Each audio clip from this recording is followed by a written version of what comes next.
नमस्कार दर्शक बंधु सत्यर संधान लाइव रे आपण मानक स्वागत। आसंतु नजर पकेबा गंजाम जिला पोलसरा ब्लॉक रो एक खास खबर उपरे। पत्थर माफिया आतंक रे भयभीत जीवजंतु आतंकित ग्रामवासी प्रशासन फेल पुलिस नीरव बाजी पड़ी लोकंक जीवन कांदुची प्रकृति माँ आउ पहाड़ जंगल छाड़ी पड़ौचंती निरीह जीवजंतु बाट न पाई जीवन बिकले लोकंक घरे पशुचंती जीवजंतु जेपरी पत्थर माफिया पाखरे किछिटा टंका पाई बंधा पड़ी प्रशासन बिकी देछि प्रकृति माँ को किछिटा टंका पाई पत्थर माफिया राक्षस साजी छिन भिन कर देउछि प्रकृति माँ को आउ ता कोड़े आश्रय नहीं जीवजंतु पशुपक्षी माने जीवन विकल जीवन बंचापी चली जाउछंती एणे तेणे ए नररूपी राक्षस निजर वर्तमान पाई आगामी पीढ़ी को बंचिबा पूर्वर मृत्यु मुह को ठेली देउछि। हाँ दर्शक बंधु ए कौन से फिल्म बा यात्रार संलाप नुहे ये होछि गंजाम जिला पोलसरा ब्लॉक सोडक ग्रामर पत्थर बणिया फूल डिमिरी पहाड़र कथा केजाणी केबेठू एई पहाड़ चारिकड़े बण जंगल रे परिपूर्ण होई प्राकृतिक शोभारे परिपूर्ण होई ग्रामर शोभा बढ़ौथिला हेले ग्राम को बुली आसीथिबा नररूपी राक्षस पत्थर माफिया कुन्ना आचार्य लोलुप दृष्टि पड़िथिला एई पहाड़ उपरे मोटा अंकर टंका देई पोलसरा तहसीलदार को हाथ बारसी करी यही पहाड़ को लीज नहीं क्रशर पकई पहाड़ रे बारूद द्वारा ब्लास्ट करी पहाड़ को भांगी यार पत्थर को क्रशर रे छोट छोट करी बिक्री करी मोटा अंकर टंका रोजगार करी लाभवान हेबा सह गरीब लोकंक जीवन को मृत्यु मुह को ठेली देछि। दिन राति पत्थर ब्लास्टिंग और क्रशर रो विकटाल शब्द रे खाली जनजीवन नुहे जीवजंतु समस्ते भय और आतंक रे जीवजंतु माने यही पहाड़ जंगल छाड़ी पड़ौथिबा बेले ग्रामवासी घर कांथ फाटी आ होइछि केतेबेले घर पड़ीजिव सेमाने मरीजिवे किंतु केही यह सुनिबाकू नाराज पुलिस बीडीओ तहसीलदार जिलापाल समस्त को ग्रामवासी माने गुहारी करिले किछि फल हैला नाही शेष रे उच्च न्यायालय एकमात्र भरोसा आज सोडक ग्रामवासी माने क्रशर बंद और पहाड़र सुरक्षा पाई ओडिशा उच्च न्यायालय आश्रय नहीं आग को उच्च न्यायालय कौन आदेश देउछंती ताहाको अपेक्षा। आज सोरडा ग्राम पंचायत रे जो भाई माने आसिचंती जो दाबी और भाई माने सब कहिसंती गोटे दाबी पहाड़ भांगा बंद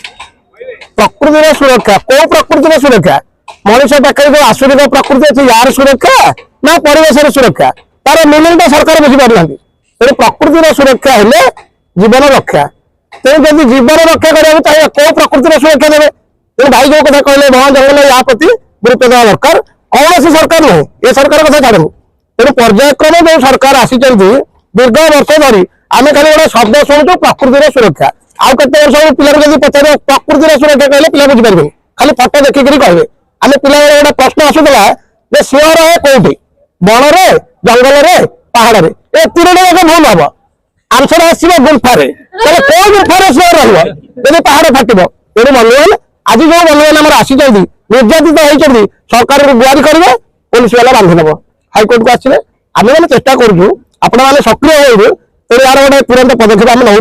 समस्त सचेतन हूँ ओडावासी गोटे ध्यान दिखाँ प्रकृत प्रकृतिर सुरक्षा है आम मान जीवन रक्षा हम जो पापाग परिवर्तन हो सारे तेणु आम समस्त निवेदन करूँ समस्त जब सक्रिय हवा किसी गोटे समाधान हो आज्ञा परिचय मु प्रभाकर सावत उच्च न्यायालय आईनजीवी आज्ञा देखु आमर क्लाइंट मैंने सोडक ग्राम जोटा कि पोलसरा ब्लॉक अंडर आसे गंजाम डिस्ट्रिक्ट आसे जी कि पाखापाखि 50 रु 60 जन आमर क्लाइंट मैंने आसचंती जोटा कि सोडक ग्राम बेआईन भाव में किपरि पत्थर माफिया के आमर जी कि पत्थर माफिया ना हूँ के नीलमाधव आचारी आज्ञा सी वर्तमान पत्थर माफिया अनुसार से वर्तमान गोटे क्रशर पकई तार कौन सरकार जो अनुमति नहीं से तो पर कथा से अनुमति भी ठीक ठिकना ना से अनुमति मिलू ता द्वारा जोटा कि सही सोडक ग्राम एवं पाखरे आमर ढुंकापड़ा ग्राम सबू जंगल आज्ञा नष्ट कर सारे सहित से कोटी कोटी टंका आज्ञा रोजगार करी किसी आज्ञा माफिया सरकार को किसी माफिया दलाल को आज्ञा दे से आराम से आज्ञा पहुंची जाती आज्ञा पाखापाखि 7 ରୁ 10 केस लगे किंतु आज्ञा पुलिस ଏବଂ ପ୍ରଶାସନ ଜାଣିକିରି ତାଙ୍କୁ ଆଜ୍ଞା ଛାଡିଛନ୍ତି। ଗତ ଆଜ୍ଞା 17 ତାରିଖରେ ତାଙ୍କ ନାଁରେ ଗୋଟେ ଏଫଆଇଆର ହେଲା ଏବଂ ଅନନୋନ୍ ପର୍ସନ 6 ଜଣଙ୍କୁ ମଧ୍ୟ ଏଇ ଗ୍ରାମବାସୀ ଲୋକ ଆଜ୍ଞା ତାଙ୍କୁ ହ୍ୟାଣ୍ଡ ଓଭର କଲେ ପୋଲିସ ଷ୍ଟେସନରେ। କିନ୍ତୁ ସେ ପୋଲିସ ଜାଣି ଶୁଣିକିରି ତାଙ୍କୁ ଛାଡିଦେବା ସହିତ ସେ ବିସ୍ଫୋରକ ଆଜ୍ଞା ଯେତିକି ବିସ୍ଫୋରକ ଏଇ ଗ୍ରାମବାସୀ ଆଜ୍ଞା ଧରିଥିଲେ ତା ଗଞ୍ଜାମ ଆଜ୍ଞା ପୁରା ଉଡିଯିବା କଥା ସେ ଆଜ୍ଞା ସେ ବିସ୍ଫୋରକ। କିନ୍ତୁ ଜାଣି ଶୁଣିକିରି ଆଜ୍ଞା ସେ ବିସ୍ଫୋରକ ସହିତ ସେଇ ଆମର ଯିଏକି ଆମର ନୀଳ ମାଧବ ଆଚାର୍ଯ୍ୟ ଏବଂ ତାଙ୍କର 6 ଜଣ ଛାଡି ଦେଇଛନ୍ତି। ତେଣୁକରି ସେଇ ଆଇଆଇସି କନସର୍ନ ଏବଂ ଏସଡିପିଓ ଏବଂ ତହସିଲଦାର ଏବଂ କନସର୍ନ ମାଇନିଂ ଅଫିସରଙ୍କ ନାଁରେ ଆମେ ହ୍ୟୁମାନ ରାଇଟ୍ସ ଆଜ୍ଞା ବର୍ତ୍ତମାନ ଆଜି ଦେଖନ୍ତୁ ପିଟିସନ ବର୍ତ୍ତମାନ ଦାଖଲ କରାହେଲା ଏଇ ଲୋକମାନଙ୍କ ଦ୍ୱାରା। ତାପରେ ମଧ୍ୟ ଆମେ ପିଆଇଏଲ ଫାଇଲ କରିବୁ ମାନ୍ୟବର ଅଦାଲତରେ ଏବଂ ତା ସହିତ ଆମେ ତାକୁ ଷ୍ଟେ କରି ସେଇ କ୍ରସର ମେସିନକୁ କିପରି ସେଇଠାରୁ ରିମୁଭ କରିବା ପାଇଁ ଆମେ ବାଧ୍ୟ କରୁଛୁ ଆଜ୍ଞା। ତେଣୁକରି ମୁଁ ଆଇନଜୀବୀ ଅନୁସାରେ ସମସ୍ତଙ୍କୁ ପ୍ରାର୍ଥନା କରୁଛି ଯଦି ଆମ ଜଙ୍ଗଲ ସୁରକ୍ଷା জীবজন্তু সুরক্ষা তাহলে আমার প্রকৃতি সুরক্ষা হলে আমি কিছু বর্ষা পাইপারিবা এবং চাষবাস হইপারিব তারপরে আমার জীবন রক্ষা হইপারিব। এ মোর অন্তিম কথা আজ্ঞা। কোটি ঘর ভাঙ্গে মালে কোউ জিলা কোউ জিলা না কোউ সড়ক সড়ক जिला सड़क नो जिला गंजाम গঞ্জাম। আচ্ছা আজি উচ্চ ন্যায়ালয়ের আশ্রয় নেলে কোন অসুবিধা হইতলা? অসুবিধা হইলে ঘর তো ভাগিকি 3 থর এমনি সব মেটাল লাইন পড়ুছি সে তলে পড়িয়া যোগুর আমি 2 থর 3 থর বালি মশলা গিরি নেସିଲୁଣୁ ହେଲେ ମଧ୍ୟ ରହୁନି। କାହିଁକି ଘର ଭାଙ୍ଗି ଯାଉଛି? କାହିଁକି ବୋଇଲେ ସେ ଯୋଉ ଘର ବ୍ଲାଷ୍ଟିଂ ଯୋଗୁରୁ ଫୁଟେଇବା ଯୋଗୁରୁ କାହିଁକି ତାପରେ ଆମେ ବିଲରେ ଧାନ କାଟୁଥିଲୁ ଏମିତି 10 ଫୁଟ ଛାଡିକିରି ଆସିକିରି ଏଡେ ଏଡେ ମେଟାଲ ପଡିଲା ଆପଣ ମାନଙ୍କ ଉପରେ ନା ଉପରେ ପଡିଥିଲେ ଥାକ ପାଖାପାଖି ପଡିଲା ପାଖରେ ଆଗ ପଡିଲା ଆଉ ତାଙ୍କ ତ କହିଲେ କଥା ହେଲେ ମାନିବାକୁ ନାହିଁ 5 ଥର କହିଲେ ମୁଁ ଆଇକିରି